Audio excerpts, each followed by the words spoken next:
Doctor Arif, മുല്ലാക്കന്മാരെല്ലാം കൂടും കുടുക്കയും എടുത്തിട്ട് ചൈനയിലേക്ക് പോയിരിക്കുക.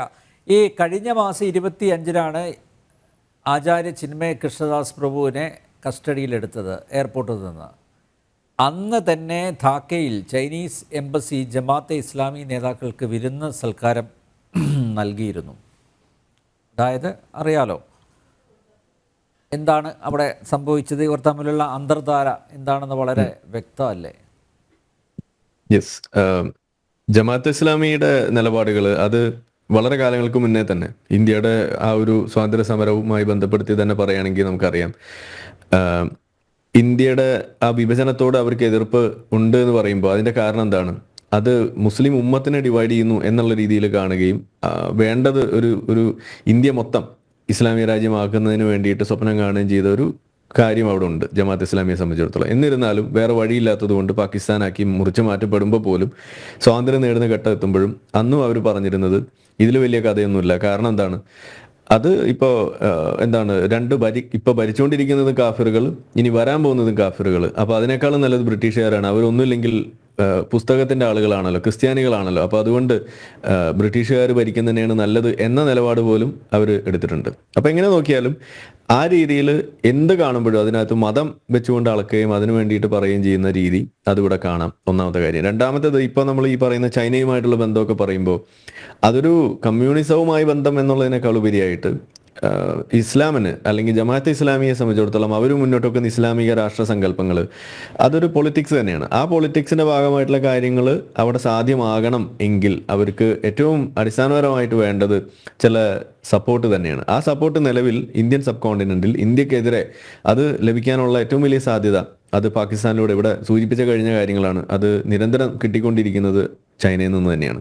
അപ്പോൾ അതുകൊണ്ട് അതൊരു വലിയ ഒരു സഹായം തന്നെയായിട്ട് നമുക്ക് കാണാം. നമുക്കറിയാം, കുറച്ച് നാളുകൾക്ക് മുന്നേ മാൽഡീവ്സിലെ ഒരു വിഷയമുണ്ടായ സമയത്തും അവിടെ നമ്മൾ കണ്ടു ഇന്ത്യയെ പിണക്കുന്നു, അതേസമയം അപ്പുറത്ത് ചൈനയിൽ പോയിട്ട് മീറ്റിംഗ് കൂടുന്ന അവസ്ഥ നമ്മൾ കണ്ടു. അപ്പൊ എന്താണ് അവിടെ മനസ്സിലാക്കുന്നത്? ഇസ്ലാമിക രാഷ്ട്ര സങ്കല്പം കൊണ്ടു നടക്കുന്ന ആളുകൾക്കെല്ലാം തന്നെ വലിയ തോതിൽ സഹായം കൊടുക്കുന്ന ആളുകളായിട്ട് മാറുന്നു ഈ പറയുന്ന ചൈന. എന്നാൽ നമ്മൾ അവിടെ കാണേണ്ട ഒരു കാര്യം, ഇതേ ചൈന തന്നെയാണ് അവിടെ ഉയ്ഗൂർ മുസ്ലിങ്ങളെ മൂട്ടിനടിച്ചിട്ട് ഓടിക്കുന്നത് എന്നും കൂടി നമ്മൾ കാണണം. ഇതാരും പറയാറില്ല. ഈ ചൈന അവിടെ ചെയ്തു കൂട്ടുന്ന മുസ്ലിം കൂട്ടക്കൊല അല്ലെങ്കിൽ അവരെ ഇതുപോലെ കോൺസെൻട്രേഷൻ ക്യാമ്പിൽ ഇട്ടുകൊണ്ട് നടത്തുന്ന ഒരു ചീനവൽക്കരണം എന്ന് വിളിക്കുന്ന ഒരു സംഗതിയാണ്, സിനിഫിക്കേഷൻ എന്നൊക്കെയാണ് അവർ വിളിക്കുക. എന്ന് വെച്ചാൽ ഇപ്പോൾ നമ്മുടെ നാട്ടിൽ മുസ്ലിം പള്ളി എന്ന് പറയുമ്പോൾ നമ്മളെ മനസ്സിലേക്ക് ആദ്യം വരുന്ന പള്ളിയുടെ മിനാരമാണെന്നുണ്ടെങ്കിൽ ചൈനയിൽ നിങ്ങൾക്ക് മിനാരമുള്ള പള്ളികൾ ഇനി അധികം നാൾ കാണാൻ കഴിയില്ല. ഓരോ മിനാരമുള്ള പള്ളിയും അവരെടുത്ത് വെച്ച് അത് തട്ടിപ്പൊളിച്ച് അത് ചൈനയുടെ രൂപത്തിലുള്ള ആർക്കിടെക്ചർ അവിടെ പണിയുന്ന അവസ്ഥയിൽ അറബിയിലുള്ള എന്ത് സാധനം കണ്ടു കഴിഞ്ഞാലും അത് അത് ചൈനയിലാക്കുന്ന അവസ്ഥ, അറബി പഠിക്കുന്നത് നിരോധിക്കുന്ന അവസ്ഥ, അങ്ങനെ ഓരോന്നായിട്ട് ചെയ്തുകൊണ്ട് ഒരു ചീനവൽക്കരണം അവിടെ നടത്തുന്നു. കാരണം എന്താണ്? ചൈനയ്ക്ക് അറിയാം ഈ പറയുന്ന ഇസ്ലാം എന്ന് പറയുന്നത് ചൈനയെ സംബന്ധിച്ചിടത്തോളം വലിയ തോതിൽ അവരുടെ സാമ്രാജ്യത്വ സങ്കല്പങ്ങൾക്ക് വലിയ വിലങ്ങതടിയായിട്ട് നിൽക്കുന്ന ഒരു കാര്യം കൂടിയാണെന്ന് അറിയുന്നതുകൊണ്ട് അവർ അതിനെ കൺട്രോൾ ചെയ്യാനുള്ള വഴി അവിടെ ചെയ്യുന്നുണ്ട്. പിന്നെ ചൈന ആയതുകൊണ്ട് ലോകത്ത് ആരും തന്നെ അവർക്കെതിരെ പറയുന്നില്ല എന്നുള്ളതാണ് ഒരു പ്രധാന കാര്യം. എന്ന് വെച്ചാൽ സാധാരണ ഇപ്പൊ ഇവിടെ പറഞ്ഞു, ഇപ്പോൾ ശംഖുവൊക്കെ സംസാരിക്കുമ്പോഴാണെങ്കിലും പറയുന്ന ഒരു കാര്യമുണ്ട്. അതായത് എന്തുകൊണ്ട് ഈ വിഷയം വരുമ്പോൾ ഒരു സേവ് ഗാസ പോലെ അല്ലെങ്കിൽ ഓൾ ഐസ് ഓൺ റാഫ പോലെ ഓൾ ഐസ് ഓൺ ഒരു ബംഗ്ലാദേശ് എന്തുകൊണ്ട് വരുന്നില്ല എന്നൊരു ചോദ്യം അല്ലെങ്കിൽ അങ്ങനെ ഒരു ആശയമാണ് ഇവിടെ ഉന്നയിക്കപ്പെടുന്നത്. ഇത് കഴിഞ്ഞ ദിവസം നമ്മൾ പറഞ്ഞു. അതായത് നമ്മൾ ബംഗ്ലാദേശിനെ കുറിച്ച് ഇപ്പൊ പറയുന്നു, ഇതേ സംഗതി ഈ ബംഗ്ലാദേശിൽ എന്താണോ ഇപ്പൊ നടക്കുന്നത് ഇത് കാലങ്ങളായിട്ട് പാകിസ്ഥാനിൽ നടക്കുന്നുണ്ട്.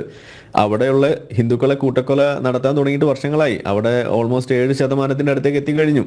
7ആണോ 5ആണോ എന്തായാലും വിഭജനത്തിന്റെ സമയത്ത് 20% അടുത്തുണ്ടായിരുന്ന ഹിന്ദു പോപ്പുലേഷൻ ഇന്ന് അവിടെ 5% അടുത്താണെന്ന് പറയുമ്പോൾ, എണ്ണം തെറ്റുണ്ടെങ്കിൽ ക്ഷമിക്കുക, എന്തായാലും 10ൽ താഴെയാണെന്ന് വരുമ്പോൾ അവിടെ എവിടെ പോയി ആളുകൾ? ഇത് വെറുതെ അങ്ങ് കുറയല്ലോ ചെയ്യുന്നത്. നമ്മളിങ്ങനെ കീറി മുറിച്ചിടാനുള്ള പേപ്പറോ അല്ലെങ്കിൽ മറ്റെന്തെങ്കിലും സാധനം അല്ലല്ലോ, കടലിൽ എറിഞ്ഞല്ലോ കളയുന്നത്. ആളുകളെ കൊന്നു തള്ളുന്നു, മതപരിവർത്തനം നടത്തുന്നു, തട്ടിക്കൊണ്ടുപോകുന്നു, ഇതുപോലെ നിരന്തരം ചെയ്യുന്നു, അവരുടെ സ്ഥാപനങ്ങൾ തകർക്കുന്നു, അവരെ അടിമ വേല നടത്തുന്ന അവസ്ഥയിലേക്ക് വരെ കൊണ്ടുവന്നു. ചില ചിത്രങ്ങളൊക്കെ നിങ്ങൾ കണ്ടു കാണും, അവരോട് കാണിക്കുന്ന വിവേചനം. ഇതെല്ലാം നമ്മളിവിടെ കാണുമ്പോൾ എന്തുകൊണ്ട് ഇവിടെ ഒരു സേവ് ഹിന്ദുസ് ഇൻ പാകിസ്ഥാൻ എന്ന് പറഞ്ഞിട്ടൊരു ഒരു നിലവിളി കാണുന്നില്ല എന്നൊരു ചോദ്യം ഇവിടെ വരുമ്പോൾ ഞാൻ അത് കാണുന്നത് എങ്ങനെയെന്ന് പറഞ്ഞു കഴിഞ്ഞാൽ അത് രണ്ട് രീതിയിലാണ് അത് ഇവിടെ ഒരു കാര്യം ഉറപ്പിക്കുന്നത്. ഒന്ന്, ഈ ഇരവാദം നടത്തിക്കൊണ്ട് സമൂഹത്തെ കയ്യിലെടുത്ത് അല്ലെങ്കിൽ മാനിപ്പുലേറ്റ് ചെയ്ത് തങ്ങളുടെ ന്യായവും അന്യായവുമായ കാര്യങ്ങൾക്ക് വേണ്ടിയിട്ട് ആളുകളെ കുഴപ്പത്തിൽ ചാടിക്കുന്ന പരിപാടി അതെങ്ങനെയാണ് ഇവിടുത്തെ മുസ്ലിം സമുദായം ചെയ്യുന്നത്? ഈ സേവ് ഗാസയുടെ പേരിലാണെങ്കിലും ഇതുപോലെ പൗരത്വ ഭേദഗതി ബില്ലിന്റെ സമയത്ത് കണ്ടതാണെങ്കിൽ ഏത് തരം ഇതുപോലെ വിഷയം വന്നു കഴിഞ്ഞാൽ മണിപ്പൂരിന്റെ വിഷയത്തിൽ പോലും സേവ് മണിപ്പൂർ എന്ന് പറയുമ്പോൾ നമ്മൾ വിചാരിക്കുക അവിടെ ഒരു വലിയ ഒരു മതപരമായ ഒരു ക്ലാഷ് നടക്കുന്നു, അതുകൊണ്ട് അതിൽ ആത്മാർത്ഥമായിട്ട് ഇടപെടണം എന്നുള്ള രീതിയിലാണ് ഈ പറയുന്നത് എന്ന രീതിയിൽ നോക്കുമ്പോൾ ഇത് പറയുന്നത് കൂടുതൽ ആരാണ്? ഇതേ ഇസ്ലാമിക സമൂഹമാണ്. കാരണം അവരെ സംബന്ധിച്ചിടത്തോളം അവരുടെ പ്രഖ്യാപിത ശത്രു എന്നുള്ള നിലയ്ക്ക് അവിടെ നിൽക്കുന്ന സംഘപരിവാറിനെ അടിക്കാൻ വേണ്ടിയിട്ടുള്ളൊരു നല്ലൊരു വടിയായിട്ട് അവരതിനെ കണക്കാക്കുമ്പോൾ ആ മണിപ്പൂർ പ്രശ്നത്തിൽ യഥാർത്ഥത്തിൽ മതമാണോ അതോ എത്നിക് ആയിട്ടുള്ള വിഷയങ്ങളാണോ എന്നുപോലും അവർ ഓർക്കാതെ അവിടെ മതം തൽക്കാലം തിരികെ കയറ്റിയാൽ മതി എന്ന് പറഞ്ഞുകൊണ്ട് അതിനകത്ത് ആ ഇരവാദത്തിനുള്ള സ്കോപ്പ് കണ്ടെത്തുന്നത് നമ്മൾ ഒന്ന് കണ്ടുപഠിക്കേണ്ടത് തന്നെയാണെന്നാണ് ഞാൻ പറയാം. ഇങ്ങനെ എല്ലാ തരത്തിലും എവിടെയൊക്കെ ഈ ന്യൂനപക്ഷ അല്ലെങ്കിൽ ഈ ഇരവാദം ഇറക്കാൻ കഴിയുന്ന മേഖലകളുണ്ടോ അത് തപ്പിപ്പിടിച്ച് അതിനകത്തേക്ക് അത് ഇറക്കി വെച്ച് സമൂഹത്തെ മാനിപ്പുലേറ്റ് ചെയ്യുന്ന പരിപാടി അത് ഈ ഒരു കൂട്ടം ആളുകൾ ചെയ്യുന്നത്, ആഗോളതലത്തിൽ ചെയ്യുന്നത്. ഇപ്പോൾ ഗ്ലോബലൈസ് ഇന്തിഫാദ എന്ന് പറഞ്ഞ് ചെയ്യുമ്പോൾ പോലും അവിടെ മറച്ചു വെക്കപ്പെടുന്നത് എന്താണ്? ഇസ്രായേലിന്റെ ചരിത്രം അവിടെ ആരും ചർച്ച ചെയ്യരുത് എന്നുള്ളൊരു നിർബന്ധം തന്നെയാണ് അവിടെ അവർ മുന്നിൽ എടുത്തു പിടിക്കുന്നത്. എന്ന് പറഞ്ഞ പോലെ ഓരോ വിഷയത്തിൽ അത് നമുക്ക് കാണാം. അപ്പോൾ ഇനി ഹിന്ദു സമുദായത്തിന്റെ പേരിൽ ഇത് പറയുമ്പോൾ ഒന്നാമത്തെ കാര്യം അങ്ങനെ ഒരു കരച്ചിൽ കാണുന്നില്ല എന്നുള്ളതിൽ ഞാൻ സന്തോഷവാനാണ്. കാരണം എന്താണ്? നമ്മളെ സംബന്ധിച്ചിടത്തോളം ഒരാൾ കൊല്ലപ്പെടുകയോ അല്ലെങ്കിൽ ഒരു യുദ്ധം ഉണ്ടാവുകയോ ചെയ്യുമ്പോൾ അതിൽ നിലവിളിക്കേണ്ടത് മതം നോക്കിയിട്ടല്ല എന്ന ഉത്തമ ബോധ്യം നമുക്കുണ്ട്. അവിടെ ആര് കൊല്ലപ്പെട്ടാലും എവിടെ യുദ്ധമുണ്ടായാലും നമ്മൾ അതിനെതിരാണ് എന്ന് പറയുന്ന ആ നിലപാടിനോട് കൂടുതൽ ചേർന്ന് നിൽക്കുന്നത് ആരാണ്? അത് ഇവിടുത്തെ ഹിന്ദു സമൂഹമാണെന്നല്ലേ വരുന്നത്. അവരെ സംബന്ധിച്ചിടത്തോളം യുദ്ധങ്ങൾ അവസാനിക്കണം എന്നുള്ള നിലയിലേക്ക് അവർ കാര്യങ്ങൾ പറയുമ്പോൾ അവിടെ ഹിന്ദു ആണ് അതുകൊണ്ട് കരയാം എന്നല്ലല്ലോ അവർ പറയുന്നത് എന്നത് കാണുമ്പോൾ ഒരു ആശ്വാസം തന്നെയാണ്. എന്നാലും ഈ വിഷയം അഡ്രസ്സ് ചെയ്യപ്പെടുന്നില്ല എന്നൊരു വിഷയം വരുമ്പോൾ അവിടെ ഒരു വിഷമമുണ്ട്. അവിടെ പ്രത്യേകിച്ചും ഇതിനെക്കുറിച്ച് ഒന്നും മിണ്ടുന്നില്ല, മിണ്ടുന്നവരെ മിണ്ടരുത് എന്നും കൂടി പറയുന്നത് കാണുമ്പോൾ ആ വിഷമം അവിടെ കടുപ്പിക്കേണ്ടി വരുന്നു. ഇതാണ് നമ്മുടെ മുന്നിലുള്ള ഒരു സ്റ്റേറ്റ്മെന്റ് ഇറക്കി. ഇപ്പോൾ പറയാലോ, ഞങ്ങൾ അപലപിച്ചു, ഞങ്ങൾ പ്രസ്താവന ഇറക്കി, ധാരാളം, അവിടെ കഴിഞ്ഞു. യെസ്. അപ്പൊ ഞാൻ പറഞ്ഞു വന്നത് എന്താന്ന് പറഞ്ഞു കഴിഞ്ഞാൽ ഒരു കാര്യം, ഇവിടെ ഈ ഇസ്ലാമിക പക്ഷത്തുള്ള ആളുകൾ ഇരവാദം ഇറക്കി ഈ ലോക ശ്രദ്ധ പിടിച്ചുപറ്റി വിഷയങ്ങളെ പ്രശ്നവൽക്കരിക്കുന്നത് കണ്ട് തൽക്കാലം അസൂയപ്പെടാനേ ഹിന്ദുക്കൾക്ക് വിധിയുള്ളൂ എന്നതാണ് എനിക്കിവിടെ അടിവരായിട്ട് പറയാനുള്ളത്. അതുപോലെ നിങ്ങൾക്ക് ഈ ഹിന്ദുക്കൾ നേരിടുന്ന വിഷയത്തെ ഉയർത്തി കാണിച്ച് ഒരു ആഗോള ശ്രദ്ധ പിടിച്ചു പറ്റുന്ന രീതിയിലേക്ക് കൊണ്ടുവന്ന് അതിനെ ഇതേപോലെ ചർച്ചയാക്കി UN ഒക്കെ പറന്നു വന്ന് ഇടപെടുന്ന രീതിയിലേക്കൊക്കെ കാര്യങ്ങൾ കൊണ്ടെത്തിക്കാൻ അത് നിങ്ങളെ കൊണ്ട് സാധിക്കില്ല എന്നുള്ളത് തന്നെയാണ് എനിക്ക് പറയാനുള്ളത്. അത് സാധിക്കാത്തതിന്റെ കാരണം ഞാനിവിടെ പറഞ്ഞു കഴിഞ്ഞുകൊണ്ട് ആവർത്തിക്കുന്നില്ല എന്ന് മാത്രം. പക്ഷേ ഇതിന് അഡ്രസ്സ് ചെയ്യപ്പെടണം. അതിന് വേണ്ട കാര്യങ്ങൾ നമ്മളിവിടെ വേണം. അവിടെ ചെയ്യേണ്ട ആളുകൾ അത് ചെയ്യുന്നുണ്ടോ? ഇല്ല. അവിടെയാണ് നമ്മളുടെ ചർച്ച കൊണ്ടുപോകേണ്ടതെന്നാണ് എൻ്റെ ഒരു അഭിപ്രായം. ഏതായാലും ഈ ഒരു ഇരവാദങ്ങൾ അതിപ്പോൾ ന്യൂനപക്ഷത്തിന്റെ ഇരവാദമായാലും ഭൂരിപക്ഷത്തിന്റെ ഇരവാദമായാലും അത് നമ്മൾ പ്രോത്സാഹിപ്പിക്കരുത് എന്ന് തന്നെയാണ് ഞാൻ പറയാം. അതുകൊണ്ട് അതിനോട് യോജിപ്പില്ല. പക്ഷേ ഈ വിഷയം അഡ്രസ്സ് ചെയ്യപ്പെടുന്നില്ല എന്നത് ആവർത്തിച്ച് പറയുന്നു.